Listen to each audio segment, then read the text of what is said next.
दिवाली का त्योहार जैसा कि आप जानते हैं कि आने ही वाला है और इस दिन पर बहुत सारे लोग बहुत सारी चीज़ों को करते हैं, बहुत सारी चीज़ों को खरीदते हैं, तरह तरह की चीज़ें अपने घर में लेकर आते हैं।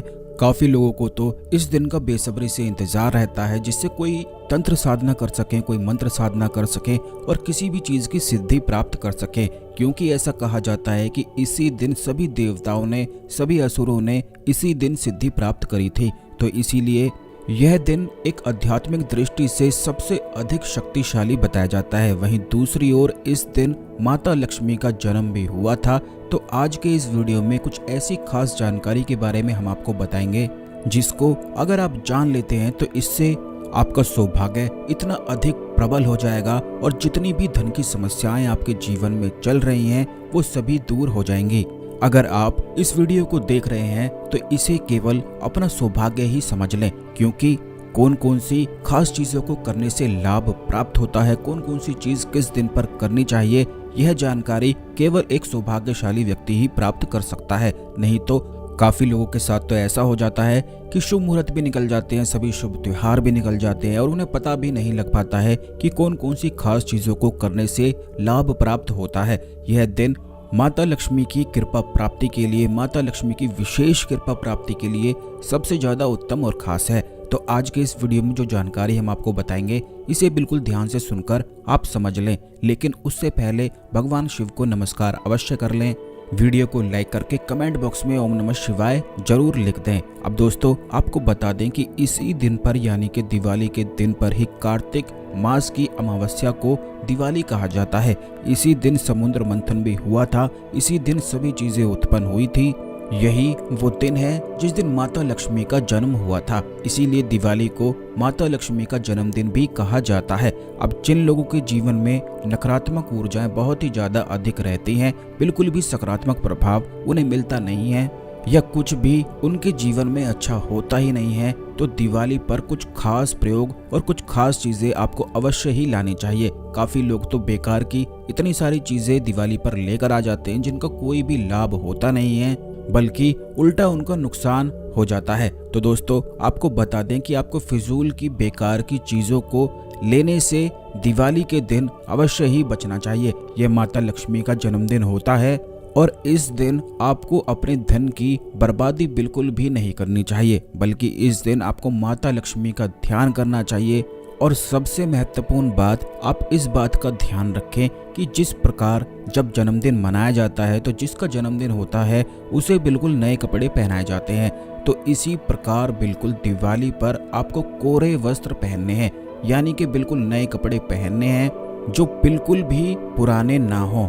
क्योंकि जितनी भी चीजें दिवाली पर तंत्र साधनाएं, मंत्र साधनाएं, प्रयोग, टोटके आदि वगैरह किए जाते हैं, यह बिल्कुल कोरे वस्त्र पहनकर ही किए जाते हैं। अब इन चीज़ों को आप अवश्य ही ध्यान रखें, क्योंकि जो प्रयोग हम आपको बताएंगे इन चीज़ों को करने के लिए यह बिल्कुल आवश्यक है।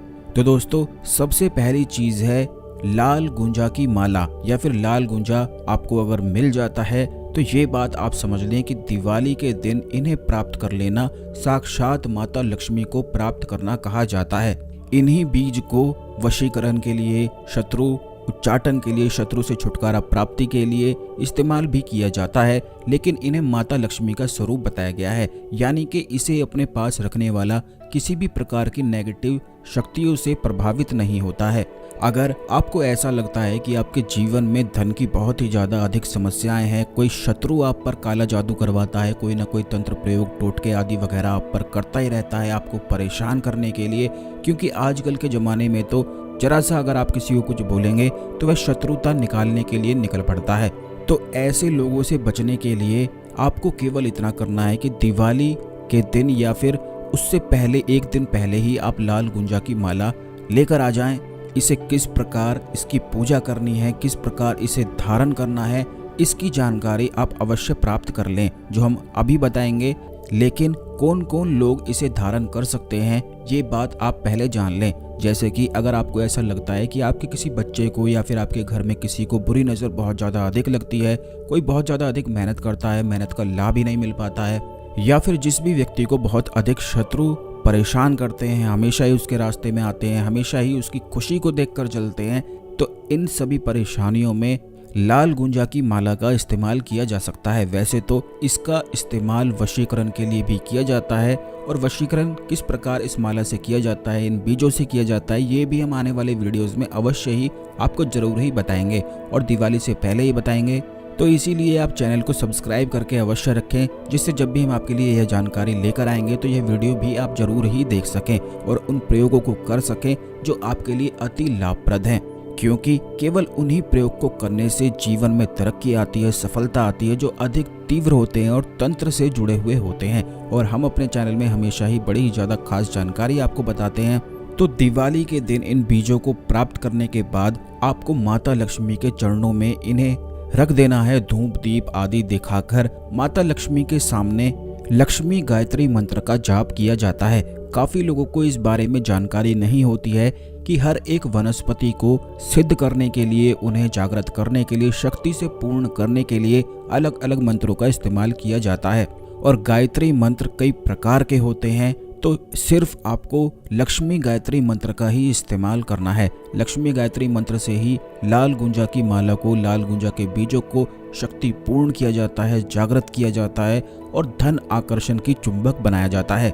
यानी कि सिर्फ एक बीज से इतना अधिक लाभ आपको मिलेगा कि अगर धन की समस्याएं होती हैं, कर्ज में आप बहुत ज़्यादा परेशान हैं, कर्ज ने आपको पीड़ित कर दिया है और बिल्कुल भी आपको नींद नहीं आती है, तो दिवाली की रात पर अगर आप इस माला को, इन बीजों को सिद्ध करके धारण कर लेते हैं, अपनी तिजोरी में रख लेते हैं और उन जगह पर रख देते हैं जहां पर आप धन, सोना आदि वगैरह रखते हैं, जिन चीज़ों का आप विस्तार अधिक बड़ा चाहते हैं, वहां पर आप इन सब चीज़ों को रख सकते हैं। खुद भी पहना जा सकता है, ब्रेसलेट बनाकर पहना जा सकता है। बस इस बात का आपको ध्यान रखना है कि नाभि से ऊपर किसी भी प्रकार में आप इन्हें धारण कर सकते हैं, नाभि से नीचे बिल्कुल भी इन्हें नहीं पहनना है, क्योंकि ये माता लक्ष्मी का स्वरूप है। तो इन्हें बिल्कुल आदर के साथ ही आपको सम्मान करना है। लक्ष्मी गायत्री मंत्र का आपको 51 माला जाप करना है। ये प्रयोग आप रात के समय, सुबह के समय, दिन में, दिवाली पर कभी भी किया जा सकता है, लेकिन दिवाली की रात अधिक विशेष खास होती है, क्योंकि केवल दिवाली की रात पर ही माता लक्ष्मी भ्रमण को निकलती हैं। तो केवल आपको रात का ही इस्तेमाल अगर आप करते हैं, वैसे तो जैसा कि हमने बताया कि कभी भी आप पूरे दिन में कभी भी कर सकते हैं, लेकिन रात में करेंगे तो ज़्यादा अच्छा है और आवश्यक भी है। जो लोग लक्ष्मी गायत्री मंत्र नहीं जानते हैं वो आप सुन लें। ओम श्री महालक्ष्मी चा विद्महे विष्णु पत्नी चा धीमहि तन्नो लक्ष्मी प्रचोदयात्। यह बड़ा ही आसान सा मंत्र है, एक बार फिर से आप इस मंत्र को सुन लें। ओम श्री महालक्ष्मी चा विद्महे विष्णु पत्नी चा धीमहि तन्नो लक्ष्मी प्रचोदयात्। बस इस मंत्र का 51 माला जाप आपको करना है। लाल गुंजे की माला को सामने रखना है और किसी भी रुद्राक्ष की माला से इस मंत्र का जाप आपको करना है। इस मंत्र को तभी जाप करना है जब आप माता लक्ष्मी को किसी मिठाई का भोग लगा दें और चौमुखी दीपक जला दें। अगर दिवाली की रात पर चौमुखी दीपक अखंड जलता है बिल्कुल सुबह तक, और उसके पास लाल गुंजा की माला अगर स्थापित कर दी जाए, तो इससे यह अपने आप भी सिद्ध हो जाती है, क्योंकि माता लक्ष्मी का दिन होता है। इस दिन माता लक्ष्मी भ्रमण पर निकलती हैं। तो अगर आप मंत्र का जाप ना भी कर पाएं, तब भी इसका लाभ आप पूर्ण रूप से उठा सकते हैं। तब केवल आपको इतना करना है कि इस माला को चौमुखी दीपक के सामने माता लक्ष्मी के चरणों में रख देना है और फिर सुबह उठकर इसे अगले दिन दिवाली के पहन लेना है। वैसे अगर लक्ष्मी गायत्री मंत्र का जाप किया जाता है तो आप ये समझ लें कि इससे आपका ऑरा बिल्कुल क्लीन हो जाएगा, क्योंकि हमने पिछले वीडियोस में भी आपको बताया है कि हर एक व्यक्ति का आभा मंडल होता है। उसके जीवन में परेशानी आती है, धन कितना आएगा, धन को वो आकर्षित कर पाएगा या नहीं, अपने रिलेशनशिप को अच्छा बना पाएगा या नहीं, यह सभी कुछ आभा मंडल से ही निर्धारित होता है। और जो लोग तंत्र को जानते हैं वह आभा मंडल को पूरी तरह से अच्छी तरह से समझते हैं। इसीलिए जिस भी चीज़ की उनके जीवन में कमी होती है, उसी प्रकार वे आभा मंडल को ठीक करके उन चीज़ों को अपने जीवन में आकर्षित कर लेते हैं। काफ़ी लोग ऐसा समझते हैं कि हम ज़्यादा अधिक नेगेटिव सोच रहे हैं, जबकि ऐसा नहीं होता है, क्योंकि इस दुनिया में कोई भी अपने लिए नेगेटिव नहीं सोचना चाहता है, कोई भी दुख पाना नहीं चाहता है। लेकिन फिर भी दिमाग अधिक नेगेटिव जब सोचता है तो वह आप नहीं सोच रहे होते हैं, बल्कि आपके आभा मंडल में या आभा मंडल के आसपास जब नेगेटिव शक्तियां होती हैं तो वह अदृश्य रूप से आपकी सोच को प्रभावित करती हैं। इस बात को आप खुद भी चेक कर सकते हैं और खुद भी देख सकते हैं कि जब भी आप किसी मंदिर में जाते हैं तो वहाँ पर किसी भी प्रकार की नेगेटिव शक्तियाँ, नकारात्मक शक्तियाँ होती नहीं हैं। तो सिर्फ मंदिर जाने से ही सोच बिल्कुल पॉजिटिव हो जाती है। जबकि आप अपने घर में नेगेटिव सोचते हैं और मंदिर में जाकर बिल्कुल सोच सकारात्मक हो जाती है, तो यह जितनी भी शक्तियाँ होती हैं अदृश्य रूप से सोच को प्रभावित करती हैं। अगर आप हमेशा ही परेशान रहते हैं, चिंता में रहते हैं, तो आप ये समझ लें कि आपके घर में, आपके आसपास बहुत अधिक नकारात्मक शक्तियां हैं। कई बार तो इन्हें शत्रु भेजते हैं, कोई कुछ करता है तब ये आकर्षित हो जाती हैं, और कई बार व्यक्ति इन्हें खुद भी आकर्षित कर लेता है। तो अगर आप दिवाली की रात पर इन बीजों की माला बनाकर अपने गले में धारण कर लेते हैं, अपने हाथ में धारण कर लेते हैं, तो इससे सभी नकारात्मक ऊर्जाएं बिल्कुल आपसे दूर हो जाती हैं, डर कर भागती हैं, और आपका एक आभा मंडल धन आकर्षित यानी कि धन को चुंबक की तरह खींचने लग जाता है। यह जो प्रयोग और यह जो जानकारी हमने आपको बताई है, ये इसीलिए विस्तार से बताई है जिससे आप इन्हें बिल्कुल सही से समझ सकें और इन चीज़ों का लाभ उठा सकें। क्योंकि यह जानकारी हम बताते ही इसलिए हैं जिससे जो लोग परेशान हैं वे अपने जीवन में सफल हो सकें, सुख को प्राप्त कर सकें और आगे बढ़ सकें। उनके जीवन में जितनी भी परेशानी है वह दुख को हरा सकें और सुख को प्राप्त कर सकें। तो इसीलिए जितनी भी बातें हम आपको बताते हैं, इन सभी बातों को आप बिल्कुल ध्यान से समझा करें। क्योंकि अगर आप सिर्फ प्रयोग जान लेंगे, उपाय जान लेंगे और उन बातों का मूल कारण ही नहीं जानेंगे, तो वह जानकारी आपके किसी भी काम की नहीं होती है। और इस चैनल में जो जानकारी आपको बताई जाती है, यह जानकारी आपको किसी भी चैनल में नहीं देखने को मिलेगी। आने वाले वीडियोस में हम वशीकरण, लाल गुंजा से किस प्रकार होता है और शत्रु से छुटकारा किस प्रकार होता है, यह हम आपको अवश्य ही बताएंगे। इसलिए चैनल सब्सक्राइब अवश्य कर लें। आप सभी को दीपावली की ढेर सारी शुभकामनाएं। ओम नमः शिवाय, हर हर महादेव।